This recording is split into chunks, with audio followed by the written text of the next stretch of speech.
So yesterday was International Day Against Homophobia, and I thought I would make a little video.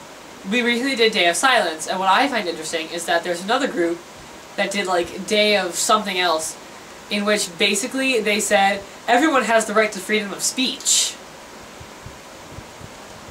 What you're saying to me is that it's okay for someone to bully another child? It's like, great, I'll go around and start telling people they're fat and ugly. Hey you! You're fat and ugly! No, it doesn't work like that!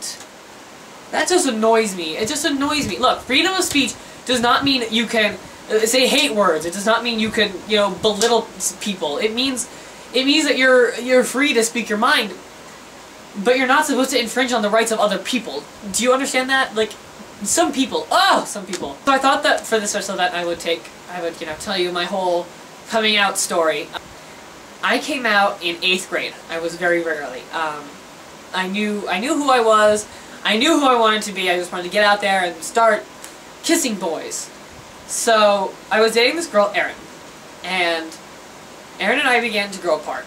And I did the completely wrong thing, and no one should ever, ever, ever, ever do it this way. I sort of stopped answering her calls. Now, bear in mind, we've been going out for almost a year now, and I could just completely start ignoring her. The whole time I'm talking to my other friend, Emma, and I was telling her all these things about, you know, I think I'm gay, I think I like boys, what do? I don't want to hurt Erin, all this stuff. Then I got a phone call from Erin, and she's all like, is there another girl? Not exactly.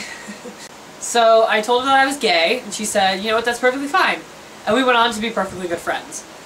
Winds up, I later found out that my friend Emma had actually told her that I thought I was gay previous to me telling her. So I was like, oh, well thanks Emma, I guess.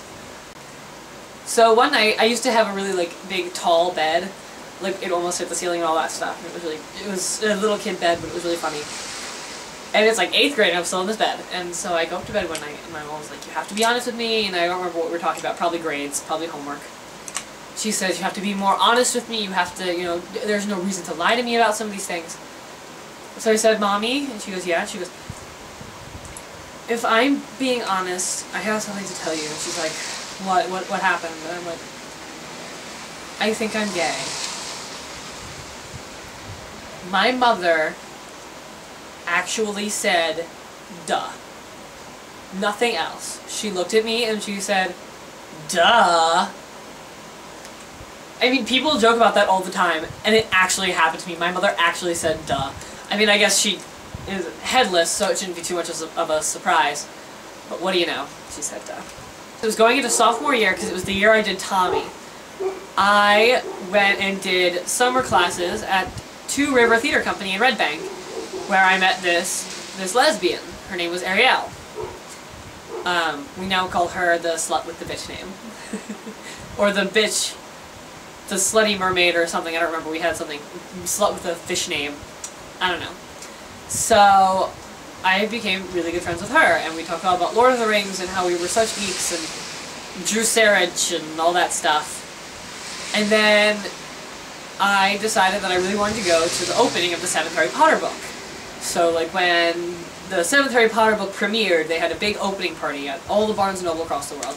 And they, you know, opened the books and they were like, Harry Potter for the world! And I decided, because at the time I had just gotten into Harry Potter, because I'm what you would call a second-generation Potterhead. I didn't actually start liking it until the movies came out.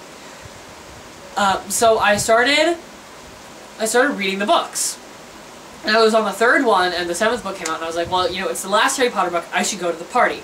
So I went to this Barnes & Noble down in Toms River, I believe, either Toms River and Brick, I'm not sure. It was somewhere in that area. And I went there, and I met Ariel's girlfriend, Marissa. I fell madly in love with Marissa. So much so that when the two of them broke up, I became friends with Marissa and stopped speaking to Ariel. Just to give you an idea of how close Marissa and I were and still are. She is my lesbian. My one and only lesbian. Kisses. Kisses to you, my lesbian. after that, I never really had any relationships. I hooked up with this guy I knew from True River. I hooked up, with friends. I never really had a relationship, what you would call a relationship. My first boyfriend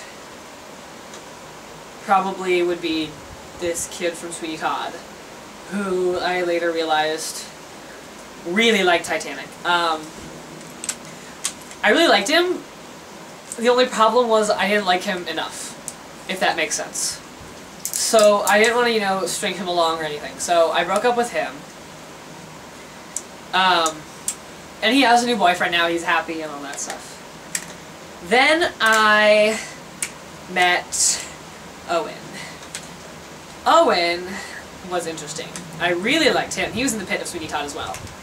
And we hit it off until he decided to cheat on me with my friend Lori's boyfriend. And the worst part is he didn't tell me for like a week. But he did tell me eventually. I guess to him we weren't a thing. I don't know. I mean, if you give someone your favorite ring and are like, here, this makes me think of you, you'd think that would mean you're in a relationship. I'm just putting that out there. So, we broke up. And my friend Lori and her boyfriend broke up.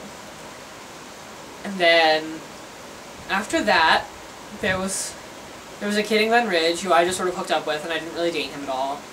And then I hooked up with a guy from work, and then I hooked up with another guy from Sweeney, and then I was doing Anything Goes with my friend Danny Greenberg, my dude man friend, and my little Native American who I call Black Shawnee.